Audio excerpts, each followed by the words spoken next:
জি, এ পর্যায়ে আলোচনার জন্য সবিনয় অনুরোধ করছি মাদ্রাসাতুল কোরআন এর ফাউন্ডার আমাদের সম্মানিত শ্রদ্ধাভাজন ইঞ্জিনিয়ার এস এম নাহিদ সাহেবকে।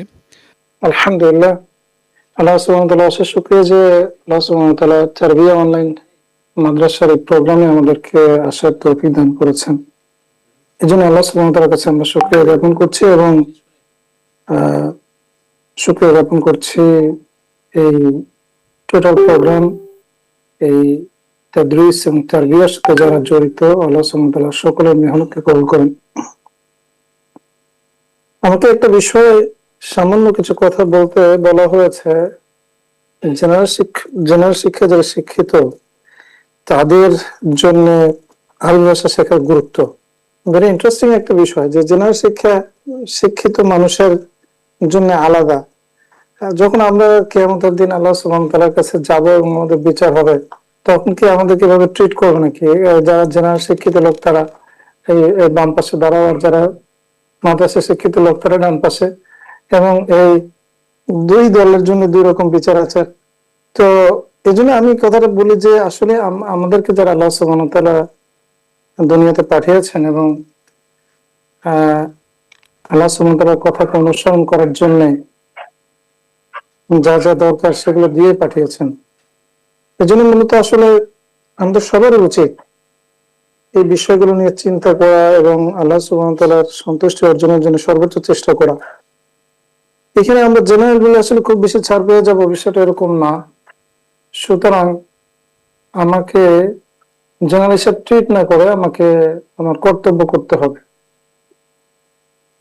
সব মানুষই জান্নাতের দিকে দৌড়াচ্ছে, তো আমাকেও তো এই দৌড়ে পিছিয়ে পড়লে চলবে না, আমাকেও তো একই রেসে দৌড়াতে হবে। এর জন্য আমাকে আরো দিনটাকে সবার মতো করে বুঝতে হবে, জানতে হবে, মানতে হবে। এ কারণেই আসলে আমাদের এই বিষয়গুলোর প্রতি সমান গুরুত্ব দিতে হবে। আল্লাহ সুবহানাহু ওয়া তাআলা যে বলেছেন, আল্লাযীনা আতাইনাহুমুল কিতাবা ইয়াতলুনাহু হাক্কা তিলাওয়াতিহি উলাইকা ইউমিনুনা বিহি। আল্লাযীনা আতাইনাহুমুল কিতাবা, যাদেরকে আমি কিতাব দিয়েছি, ইয়াতলুনাহু হাক্কা তিলাওয়াতিহি, তারা এটা তেলাওয়াত করে হক যথাযথভাবে, তিলাওয়াতের হক আদায় করে। অর্থাৎ এই তিলাওয়াতের হক আদায় করে মানে তেলাওয়াত করার বিষয় একটা, আরেকটা হচ্ছে হাক্কা তিলাওয়াতিহি, অর্থাৎ তেলাওয়াতটাকে যথাযথ তার যে দাবি সেটাকে মেনে তেলাওয়াত করা। এই ব্যাপারে মুফাসসিররা বলেছেন যে অনেকগুলো মত রয়েছে, তার মধ্যে একটা হলো যে এটা সঠিকভাবে তেলাওয়াত করা। যেমন আব্দুল্লাহ ইবনে আব্বাস রাদিয়াল্লাহু আনহু তিনি বলেছেন যে এর অর্থ হচ্ছে তারা যথাযথ অনুসরণ করে, অর্থাৎ আল্লাহ সুবহানাহু ওয়া তাআলা যখন যেটা বলেছেন সেটাকে রেসপন্স করে দুই ভাবে, একটা হচ্ছে চিন্তার মাধ্যমে, একটা কাজের মাধ্যমে। চিন্তার মাধ্যমে মানে আল্লাহ সুবহানাহু ওয়া তাআলা যেটাকে বলেছেন সেই শিক্ষাটা গ্রহণ করে। যখন তিনি ভয় দেখিয়েছেন তখন মানুষ ভয় পায়, যখন তিনি সুসংবাদ দিয়েছেন মানুষ তখন আনন্দিত হয়, এবং কিছু যখন করতে বলেছেন তখন কান পেতে শুনে যেটা আমাকে করতে হবে, এবং যখন তিনি কোনো জিনিসে বারণ করেছেন তখন সে এটাকে মনে রাখে যে এটা আমাকে করলে চলবে না, এটা থেকে আমাকে দূরে থাকতে হবে। আব্দুল্লাহ ইবনে মাসউদ রাদিয়াল্লাহু আনহু তিনি বলেছেন এর হক তেলাওয়াত হচ্ছে যে হালালকে হালাল জানা এবং হারামকে হারাম জানা, এতে যা নির্দেশ দেওয়া আছে সেগুলো মেনে চলা এবং যা নিষেধ করা হচ্ছে সেগুলো থেকে বিরত থাকা। তো অলমোস্ট সবার কথাই একই রকম। ওমর রাদিয়াল্লাহু তার একটা কল আছে যে যখন জান্নাতের আয়াত আসে তখন আনন্দিত হওয়া, যখন জাহান্নামের আয়াত আসে তখন মানে আতঙ্কিত হওয়া, ভয় করা। আল্লাহ যাতে ভয় দেখিয়েছেন সেটা আমি আগে বললাম। তো আল্লাহ সুবহানাহু ওয়া তাআলা তো কোন অসংখ্য কথা বলেছেন, সেই প্রত্যেকটা কথার এক একটা উদ্দেশ্য রয়েছে এবং প্রত্যেকটা কথার এক একটা উদ্দেশ্য। বিশেষ করে আল্লাহ সুবহানাহু ওয়া তাআলা অনেক কাহিনী বর্ণনা করেছেন, নাহনু নাকুসু আলাইকা আহসানাল কসাস। এই জিনিসগুলো তো ডেফিনেটলি একটা মুরাদ আছে, একটা উদ্দেশ্য আছে। সেই উদ্দেশ্য আর কিছুই না, যেন মানুষ সেটাকে বোঝে এবং অনুধাবন করে, এটা চিন্তা করে এবং সেই অনুযায়ী তার অন্তরকে পরিবর্তন করে। তো এই যে হক তেলাওয়াত, এটা কি শুধু আলেমদের জন্য, এটা কি জেনারেল শিক্ষিত মানুষদের জন্য না, মানে এটা কি দুই শ্রেণীর মানুষের জন্য দুই রকম ভাবে এটা অ্যাপ্লিকেশন হবে? সুতরাং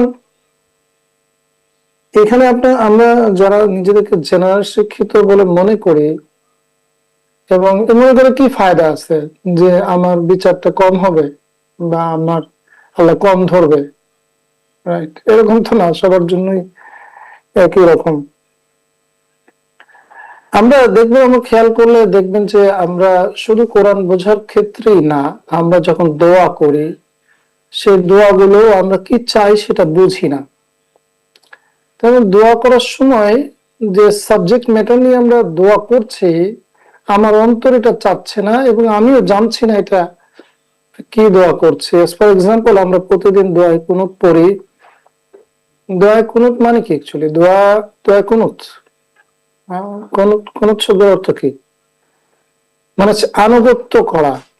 দোয়া কুনুত হচ্ছে আনুগত্যের দোয়া। আপনি যদি খেয়াল করেন, আমি প্রতিদিন একটা শপথ বাক্যের মতো কিছু কথা বলি, আল্লাহুম্মা ইন্না নাস্তাঈনুকা ওয়া নাস্তাগফিরুকা ওয়া নু'মিনু বিকা ওয়া নাতাওয়াক্কালু আলাইকা ওয়া নুসনি আলাইকাল খায়র ওয়া নাশকুরুকা ওয়া লা নাকফুরুকা। তো এই যে অনেক ধরনের কথা বলছি আমি একটার পর একটা, এইটা আমি করি, এটা করি না, এটা করি, এটা করি না, এটা করব, এরকম অনেক কথা। এখন এই দোয়াটাও আপনি খেয়াল করেন, আপনি যে দোয়াটা পড়েন, কেউ যদি পড়ে এবং সে যদি না বোঝে, তাহলে সে কিছু শপথ বাক্যের মতো কিছু জিনিস পাঠ করছে। ইটস ভেরি ইন্টারেস্টিং যে একটা মানুষ কিছু শপথ করছে এবং সে জানে না সে কিসে শপথ করছে। একটা মানুষ তার রবের কাছে কিছু কমিটমেন্ট দিচ্ছে, কিছু ওয়াদা করছে, প্রতিশ্রুতি দিচ্ছে, কিন্তু মানুষ এটা জানে না যে সে কিসের কমিটমেন্ট আল্লাহ সুবহানাহু ওয়া তাআলাকে দিচ্ছে। তো খুবই এটা আসলে হতাশাজনক বা খুবই কি বলে এটাকে, এটা খুবই এটা কোনোভাবে মেনে নেওয়া যায় না এই বিষয়গুলো। তো এইভাবে তো আসলে নিজেকে অ্যাবনর্মাল একটা পজিশনে আপনি রেখে, আপনার জন্য তো কিয়ামতের ময়দানে আলাদা কোনো বিচার মানে কার্য, আলাদা কোনো কোড বসানো হবে না, তাই না? আল্লাহ সুবহানাহু ওয়া তাআলা বলেছেন, সুম্মা লাতুসআলুন্না ইয়াওমাইযিন আনিন নাঈম। অবশ্যই সেদিন আমরা জিজ্ঞাসিত হব। আমরা যারা ডাক্তার হয়েছে, ইঞ্জিনিয়ার হয়েছে, বিভিন্ন প্রফেশনে আমরা এসেছি, ডেফিনেটলি আল্লাহ সুবহানাহু ওয়া তাআলা একটা মেধা দিয়েছেন, বোঝার মেধা দিয়েছেন, মনে রাখার মেধা দিয়েছেন, অ্যানালাইজ করার মেধা দিয়েছেন, এবং এই মেধাগুলো দিয়েছেন, এইটার কি শুকরিয়া আদায় করছি আমরা? এখন না, আমাদের দায়িত্ব হচ্ছে যারা অনেক সময় দুই বেলা ঠিক মতো খেতে পারে না, তারা এইটাকে মানে বুঝে আমাদেরকে বোঝাবেন। খুবই একটা ইন্টারেস্টিং একটা দায়িত্ব আমরা দিয়েছি যে না, তোমাদের এটা কাজ, তোমরা এটা পড়ে আমাদেরকে বুঝাবা। আর আল্লাহ আমাদেরকে যেন অনেক মেধা দিয়েছে, তারা আমরা দুনিয়া কামাবো, তারা এখানে অনেক অনেক দুনিয়া কামাবো, আর দিন কামাবে হচ্ছে একদল মানুষ, তারাই আমাদেরকে যতটুকু সাহায্য করবে, আমরা ততটুকু সাহায্য নিয়ে যথেষ্ট থাকবো। তো এটা তো হলো না, আল্লাহ সুবহানাহু ওয়া তাআলা আমাদের যে নিয়ামত দিয়েছেন সেটা শুকরিয়া আদায় হলো না। সুতরাং বারবার বলছি যে নিজেদেরকে জেনারেল শিক্ষিত মনে করে আসলে পিছিয়ে থাকাটা আসলে কোনো অর্থহীন। আল্লাহ সুবহানাহু ওয়া তাআলা বলেছেন, আফালা ইয়াতাদাব্বারুনাল কুরআন আম আলা কুলুবিন আকফালুহা। এখন দেখেন, এখানে মজার বিষয় হচ্ছে আম আলা কুলুবিন আকফালুহা, আল্লাহ সুবহানাহু ওয়া তাআলা বলেছেন নাকি তাদের অন্তর তালাবদ্ধ, তাই না? অন্তরের মধ্যে তালা। এখানে দেখেন আমাদের দৃষ্টিতে কিন্তু না, আমাদের শ্রবণ শক্তিতে না, আমাদের দৃষ্টি শক্তিতে না, আমাদের অন্তরের তালাবদ্ধতার কথা বলা আছে। খেয়াল করে দেখেন, আমরা কোরআন পড়ি, কোরআন দেখি, কোরআন শুনি, কিন্তু সেটা আমাদের গলায় আটকে যায় অথবা কানের মধ্যে আটকে যায়। আমাদের যেখানে কোরআনটা আসলে তার ফাংশন করার জায়গা, অন্তর, সেখানে তো পৌঁছায় না। যখন তাদের সামনে আয়াত পড়া হয় তাদের ইমান বেড়ে যায়। ট্রুলি আমাদের ইমান বাড়ে না। তাহলে আল্লাহ সুবহানাহু ওয়া তাআলা বললেন যে যাদের তাদের সামনে আয়াত তেলাওয়াত করলে তাদের ইমান বেড়ে যায়, ওয়াজিলাত কুলুবুহুম, আমাদের ট্রুলি আমাদের অন্তর প্রকম্পিত হয় না। তো ঘটনা কি তাহলে? এই কোরআন আমার অন্তরে কেন প্রভাব বিস্তার করছে না? কেন কোরআন শুনে আমি ভয় পাচ্ছি না? যখন জাহান্নামের আয়াত বলা হচ্ছে তখন যেমন এক্সপ্রেশন, জান্নাতের আয়াত বলা হচ্ছে, তখন এক এক্সপ্রেশন। নবীদের মধ্যে যখন ক্লাইম্যাক্স আসে, বিভিন্ন সময় বিভিন্ন আল্লাহ সুবহানাহু ওয়া তাআলা চরম কোন শিক্ষা দিতে যাচ্ছেন, তো সেই শিক্ষা তো আমি পাচ্ছি না। তো আলটিমেটলি মানে হোয়াটস গোয়িং অন, মানে কি হচ্ছে আসলে, তাই না? আমরা সব কামাচ্ছি কিছু, কিন্তু হেদায়েত বাদ দিয়ে তো সব কামাই লাভ নেই। অনেক মানুষ, তাই না, ওমাইয়ুমিনু আকতারুহুম বিল্লাহি ইল্লা ওয়া হুম মুশরিকুন, এই জিনিসটা মানে কি? তার ঈমান আনার পর শিরক করে। তো আপনি আমি যে সেটা করছি না, এটা হু নোস, কে জানে? এটা এটা তো আমরা জানি না। যখন আরব বেদুইনরা বলছে ক্বালাতিল আরাব আমান্না, আরবরা বলে যে আমরা ঈমান এনেছি, আল্লাহ সুবহানাহু ওয়া তাআলা বলছেন কুল্লাম তুমিনু ওয়ালাকিন কুলু আসলামনা। হ্যাঁ, তুমি বলো যে তোমরা ঈমান আনোনি, বলো, বরং তোমরা বলো যে আমরা ইসলাম প্রবেশ করেছি। হ্যাঁ, ওয়ালাম্মা ইয়াদখুলুল ঈমানু ফি কুলুবিকুম, ঈমান তোমাদের অন্তরে এখনো প্রবেশ করেনি। তাহলে কি হলো, কেন আল্লাহ সুবহানাহু ওয়া তাআলা এই কথাটা বললেন? কি সমস্যা তাদের? তারা কি নবী আলাইহিস সালামের সময় ঈমান আনেনি? তাহলে তাদেরকে কেন এই কথা বললেন? তো 1500 বছর পরে আজকে আমি তাহলে কি পাক্কা ঈমানদার? কি সমস্যা আমার মধ্যে? তো এই ইনভেস্টিগেট আপনি কিভাবে করবেন যদি আল্লাহর আয়াতে আপনি না বুঝেন? বাট কথা তো আসলে অনেক। তো তারপরও আমি আমার হয়তো আমি বেশি সময় নিব না।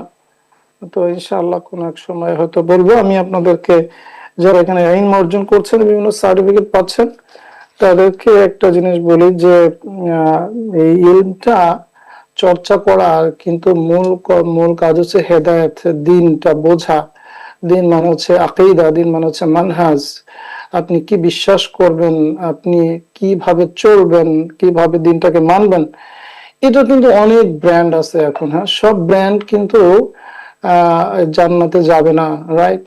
দুআতুন আলা আবওয়াবি জাহান্নাম, হ্যাঁ, জান্নাতের দরজায় দাঁড়ায় মানুষ আহ্বান করবে, মান আজাবাহুম কাযাফু ফিহা, যে তাদের ডাকে সাড়া দিবে সে মানে জাহান্নামের দরজায় দাঁড়ায় মানুষ জান্নাতের দিকে আহ্বান করবে।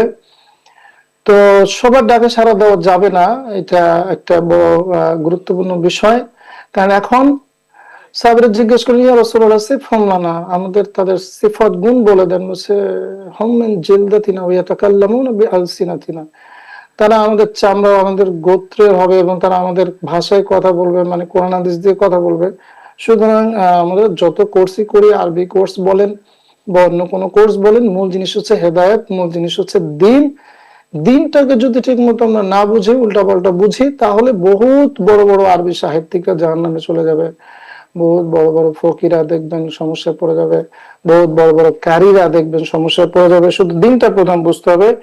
এবং আমি আমি আমি খুবই শুকরিয়া জ্ঞাপন করছি যে প্রফেসর ডক্টর মুক্তার আহমদ উস্তাজের সাথে আপনারা আছেন। আশা করা যায় আপনারা সঠিক দিন সুন্দরভাবে শিখতে পারছেন। শেষ করবে একটা হাদিস দিয়ে। রাসূলুল্লাহ সাল্লাল্লাহু আলাইহি সাল্লাম বলেছেন, মান তালাবাল ইলমা লিয়ুমারিয়া বিহি সুফাহা আও লিয়ুবাহিয়া বিহিল উলামা আও লিয়াসরিফা ওয়ুজুহান নাস ইলাইহি ফাহুয়া ফিন্নার। আমরা যে ইলম অর্জন করছি তার জন্য নিয়তটা ঠিক করতে হবে। নিয়ত হচ্ছে সবকিছুর মানে শুরুতে, সবকিছুর মুখ্য বিষয়। যত বড় কাজই আপনি করেন না কেন, যদি আপনার ইন্টেনশন ক্লিয়ার না থাকে, ভালো না হয়, তো এটা কোনো রিওয়ার্ড আনবে না, বরঞ্চ এটা আপনাকে জাহান্নামে নিক্ষেপ করবে। এই হাদিসে বলছে, মান তালাবাল ইলমা লিয়ুমারিয়া বিহি সুফাহা, যে ইলম অর্জন করে যে সে অজ্ঞদের সাথে তর্ক করবে, আলো বাহিয়া বিহিল উলামা, অথবা উলামাদের সাথে বাহাস করবে এবং তাদেরকে দেখানোর জন্য, আবার তাদের সাথে বিতর্ক করার জন্য, আউলি ইয়াসরিফা ওয়ুজুহান নাস ইলাইহি, অথবা সে মানুষের দৃষ্টি তার দিকে আকর্ষণ করার জন্য, তাহলে ফাহুয়া ফিন্নার, তাহলে সে জাহান্নামে যাবে। সুতরাং এখানে আমাদের সবারই উচিত যে এই ইলম অর্জন করার জন্য আমাদের যে নিয়তটা, এটাকে চেক এন্ড ব্যালেন্স করা। আল্লাহ সুবহানাহু ওয়া তাআলা আপনাদেরকে অনেক অনেক অনেক বেশি নিয়ামত দিয়েছে যে এই ইনস্টিটিউটে আপনারা এই কোর্সটা সম্পন্ন করতে পেরেছেন। এটা যে কত বড় নিয়ামত, এটা ওজন করে এখন শেষ করা যাবে না। আল্লাহ সুবহানাহু ওয়া তাআলা বলেছেন, ইউতিল হিকমাতা মান ইয়াশা, আল্লাহ সুবহানাহু ওয়া তাআলা যাকে খুশি হিকমত দান করেন। মাইয়ুতাল হিকমা ফাকাদ উতিয়া খায়রান কাসীরা, আর যাকে আল্লাহ সুবহানাহু ওয়া তাআলা জ্ঞান দান করেছেন তাকে প্রভূত কল্যাণ দান করেছেন। আল্লাহ সুবহানাহু ওয়া তাআলা যেটাকে বলেছেন খায়রান কাসীরা, অনেক অনেক কল্যাণ, তো সেটা যে আসলে কত বড় কল্যাণ আমরা জানি না। তো এই জন্য আল্লাহ সুবহানাহু ওয়া তাআলা আপনাদেরকে আসলে অনেক বেশি সম্মানিত করেছেন। এই বিষয়ে অনেক হাদিস কোরআন আছে, সেগুলো নিশ্চয়ই এই এতক্ষণ ধরে আলোচনা করেছেন সম্মানিত স্কলারগণ। আমি আর এদিকে যাচ্ছি না। আল্লাহ সুবহানাহু ওয়া তাআলা আপনাদের চলা জান্নাতের দিকে পথকে সহজ করেন। যেমন রাসূলুল্লাহ সাল্লাল্লাহু আলাইহি ওয়াসাল্লাম বলেছেন, মান সালাকা তারিকান ইয়ালতামিসু ফিহি ইলমান সাহহালাল্লাহু লাহু তারিকান ইলাল জান্নাহ। আল্লাহ সুবহানাহু ওয়া তাআলা আমাদেরকে, আপনাদের, আমাদের এবং তারবিয়ার সাথে সংশ্লিষ্ট এবং যারা এই সঠিক দিনের তালিম, তাদরিস, তাবলীগ করে, আল্লাহ সুবহানাহু ওয়া তাআলা তাদের ভুল ত্রুটিকে ক্ষমা করেন এবং তাদেরকে তার সন্তুষ্টির চাদরে আবৃত করেন। দোয়া করবেন আপনারা আমার জন্য, আমিও দোয়া করছি। আল্লাহ সুবহানাহু ওয়া তাআলা আপনাদের সবাইকে ক্ষমা করেন। সুবহানাল্লাহি ওয়া বিহামদিহি, সুবহানাল্লাহি ওয়া বিহামদিহি, আশহাদু আল্লা ইলাহা ইল্লা আনতা, আস্তাগফিরুকা ওয়া আতুবু ইলাইক। আসসালামু আলাইকুম ওয়া রাহমাতুল্লাহি ওয়া বারাকাতুহু।